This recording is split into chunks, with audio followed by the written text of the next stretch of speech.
5 seconds.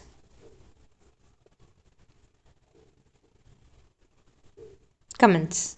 Mr. Speaker Sir, I am sure that this budget is on the whole a very satisfactory one. We have been passing through difficult times. It is a miracle that the government have been able to balance the budget and at the same time provide for all the amenities that are possible in the circumstances. On going through the budget, we will see that no service has been cut short and the government are spending more on education, health, and every other aspect of life. So, I would say that the budget is a very good and the best possible one under the circumstances. We have taken up the responsibility of the government to improve the lot of the common man. We have been trying to improve his lot, but I should say the conditions have not been favorable to us. So, we have not advanced far enough in improving his lot. Our party has been doing its best to raise the level of the common man. But what has been done so far is not enough. So far as education is concerned, all the colleges which have been started only in towns. As a result, it has not been possible for the poor man in the village to educate his children in the village. If at all he does it, it is only at a very high cost, and that is possible only for a very few rich people in the villages.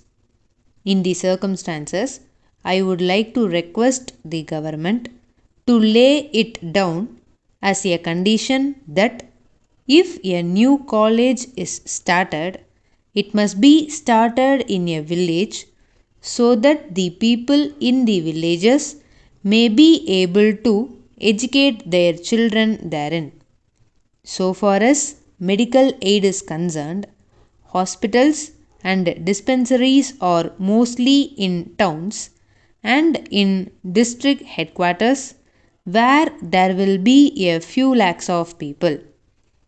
I would like the government to lay it down as a policy that for every 15,000 of population there must be a hospital, however small it may be.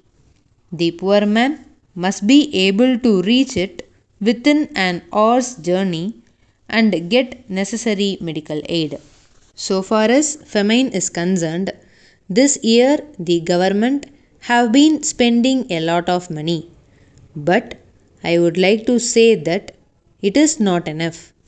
In this connection, the first question that must be decided in giving famine relief is whether the money will be distributed throughout the area where the people are suffering.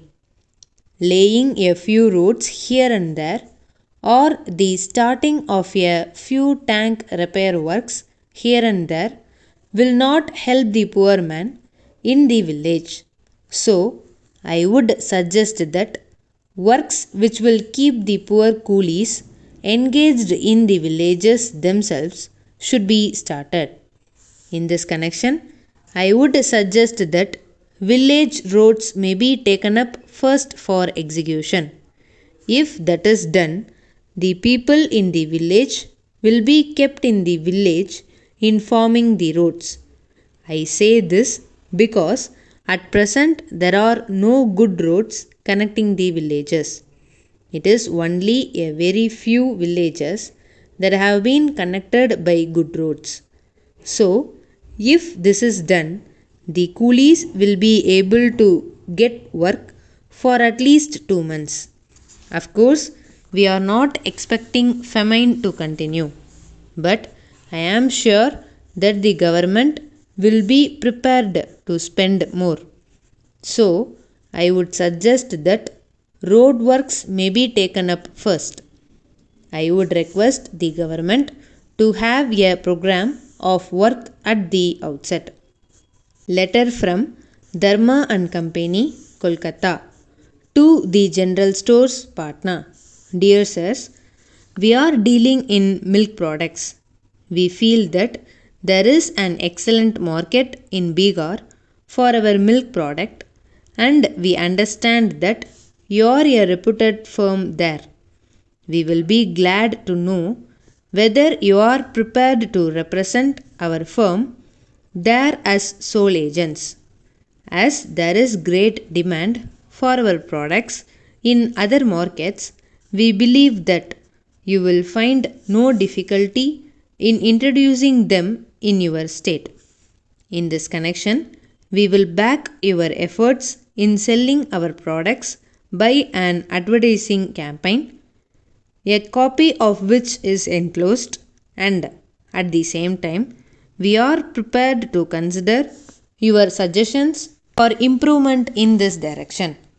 We are further prepared to maintain at our cost a showroom under your supervision and control for the display of our products. We shall consider any other suggestion that you may be pleased to offer for promotion of our products. In case you accept the agency, we are willing to give you a commission of 15% on net sales. In addition, we undertake to reimburse all expenses that you may have to incur in connection with this representation. We hope and trust that this connection will prove mutually beneficial, and we will be glad to send you a formal agreement on hearing from you. We expect your early reply. Yours faithfully.